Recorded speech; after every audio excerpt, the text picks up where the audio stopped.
So in this segment, we're going to be talking about Dominic Raab accusing the EU of trying to set up an Irish sea border between GB and Northern Ireland.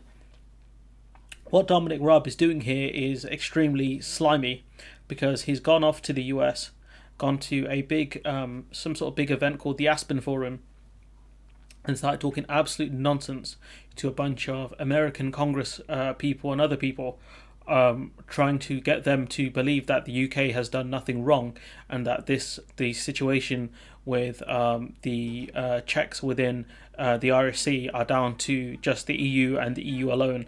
And we're gonna just this guy, man.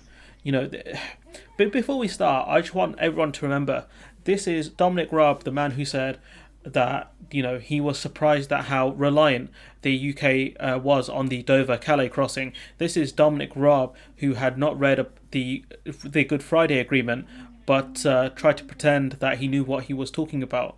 This is Dominic Raab. Like, the man's a massive fool, but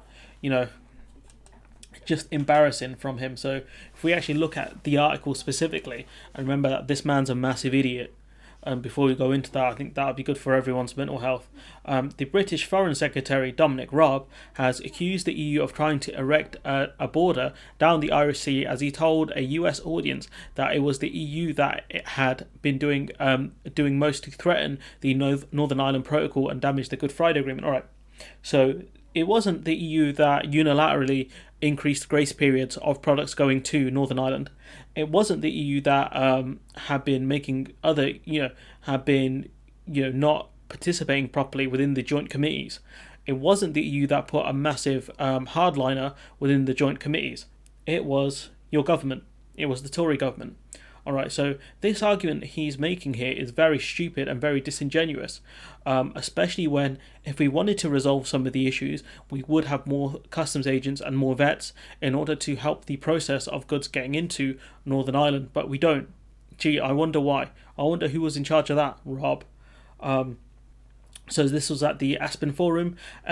He extolled Britain as a force for good, which is a myth, for the most part, determined to build a broader caucus of nations ranged against a dangerous minority, determined to ransack the international system.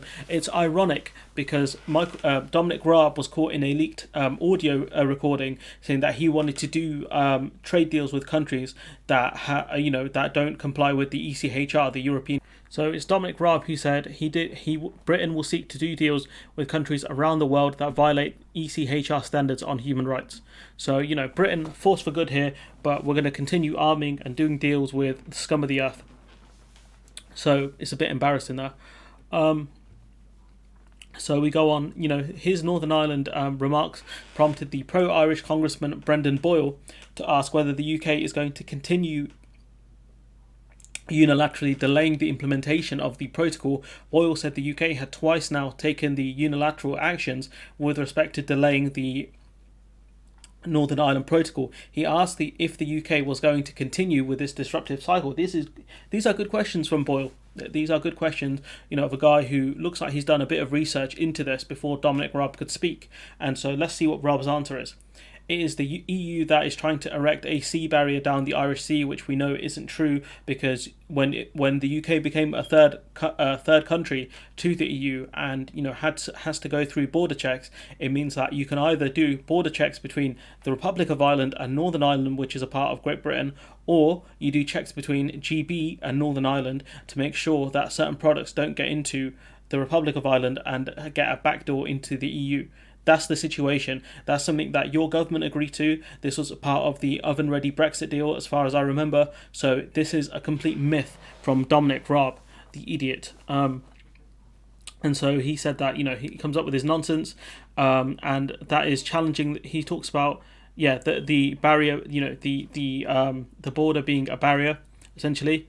And that is challenging the Northern Ireland Protocol and the Good Friday Agreement. He added, I hope that our friends on the Hill, he's trying to appeal to the Americans here because I think he wants them to get involved in this and take the UK side, which I don't think they'll do.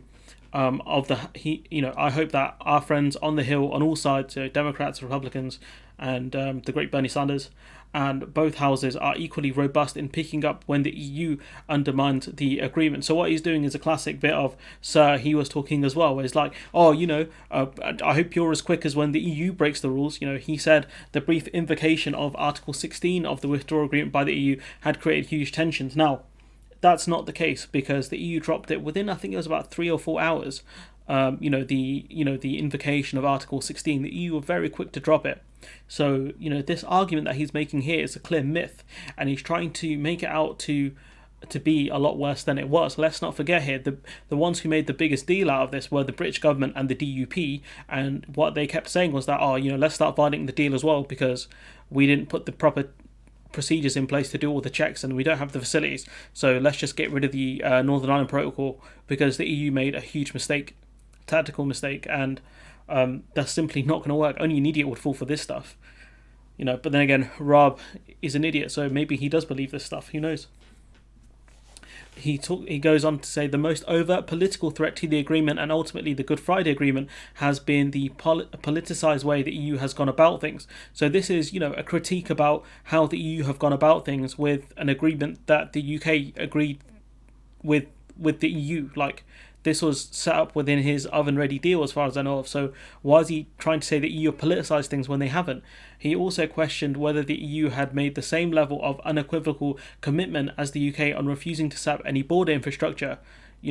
Like, what? Like, what does that mean? Like, surely he would want to set up border structure within Northern Ireland in order so border checks can be done more effectively. Like, what is this man talking about? I have no idea. So, with the EU threatening legal action, Raab said, we are still wrestling with the Northern Ireland Protocol and trying to make it work.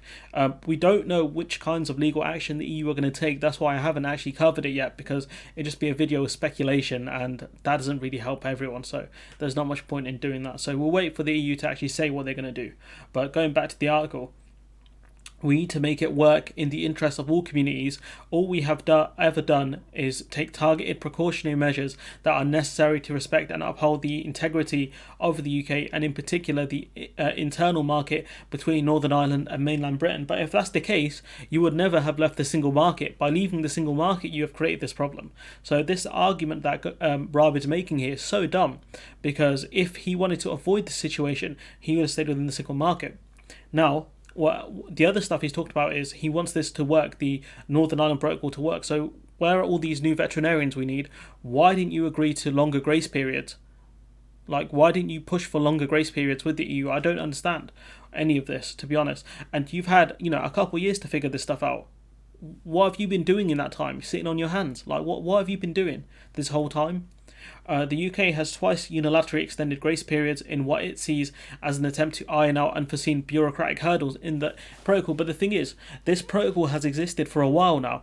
Unless you haven't read and understood the Northern Ireland Protocol, how can you have unforeseen bureaucratic hurdles when this is something that you helped to create, this is something that you helped implement, and this is something you voted on? So are you saying you did not understand the Northern Ireland Protocol? Because how can you have unforeseen hurdles when you helped to do these things, when you helped to create this legislation? I don't get it. Did you forget to read it? Like, you forgot to read the Good Friday Agreement? This guy's an absolute joker. Like, he might be in the top 3 or 5 dumbest Conservative politicians, or at least ministers. And trust me, that is a hard list to get onto. That's a load of top dons on that team of top 5 most stupid Conservative Party ministers. And I think, Rob, you are on that list, buddy. So he goes on to say, the exchanges on St. Patrick's Day may not endear the UK to the Biden White House, which has been a staunch supporter. I remember the video where he said, I'm Irish, and, don't forget it, essentially saying that to the UK, to, Boris Johnson, that, look, you do not want to start something here, because this will not end well. The White House will be monitoring the activities of Lord David the Iceman Frost, compulsory for me to say that at least once when he's mentioned, the UK Minister for EU Relations, who is also seen by some as intent on renegotiating the agreement with Ireland, which simply will not happen. I can't see the EU renegotiating this unless the UK made some major concessions. Ahead of the summit, Biden spoke about the deep, deep affection Americans have, particularly Irish Americans, for Ireland. There were a lot of I think Irish migrants who left Ireland for America in the last century. I think probably the last 2 centuries, to be honest. I'd have to look back at the history books for that one, but I do remember things like the potato famine, reading about those things, and a lot of Irish people leaving for America to start a better life. It goes on to say, adding, it was strongly critical to maintain the Good Friday Agreement, the 1998 peace deal for Northern Ireland. Let's not forget here that it was the Americans who played a key part in getting the Good Friday Agreement agreed to. It wasn't just between Great Britain and the Republic of Ireland. This was the Americans were also involved in this, because that's how toxic the situation got. And I remember watching some documentaries about it. It was very interesting to learn about this stuff. Administration officials at a briefing reminded reporters that Biden on the campaign trail had warned that the agreement must not become a casualty of Brexit. Although the senior officials said the US was not taking sides between Ireland and the UK. And so I think it's important for the UK to be very careful about the decisions we make from here, especially dragging the Americans into this situation right now, because I do not think they will take the UK side on this, especially because it was the UK's decision to leave the EU. It was not the EU kicking us out. So this situation was entirely created by the British government. Also, the fact that the Northern Ireland Protocol was agreed to by Boris Johnson. It wasn't agreed to by Theresa May. It wasn't agreed to by David Cameron. So this is solely on Boris Johnson. So I don't think he would get the support that he is looking for from the American government. So Northern Ireland Protocol was legally binding. That's another thing they point out. So Dom, I don't mean to rub it in, but you're a bit of an idiot, aren't you? Because you're coming here spinning this stuff to the Americans when some of these people are going to be very learned on this situation, especially since they have Irish heritage. They're not going to believe what the British government has done, especially since all the, some of the chaos that the British government caused in Ireland. Some of these people might have had family members who left Ireland because of the chaos caused in part by the British government to the Republic of Ireland. So the kind of decision he's made here to go over to the Aspen Forum and start spitting lies is very embarrassing, especially since Biden will listen to the other side. He will listen to the Irish, and he will get their account of things. He will also talk to the EU. Let's not forget the EU are major players compared to us as well. So if it means that by backing the UK in this, it creates colder relations with the EU, the US ain't going to do that. They ain't going to do it. So it's just a ridiculous decision. We are not going to get a trade deal with the Americans as is. The worse the situation gets in Northern Ireland, the harder the kind of ability for the UK to get a deal with the US will become, especially with a Democrat president and the Democrats holding so much of the Senate. This is just embarrassing from Dominic Raab. And like I said, Rob, I don't want to Dom, I don't want to rub this in, but I feel embarrassed because you're meant to represent the UK on the world stage. You're our foreign minister. You're an idiot. Your boss is an idiot. That cabinet is stacked with idiots.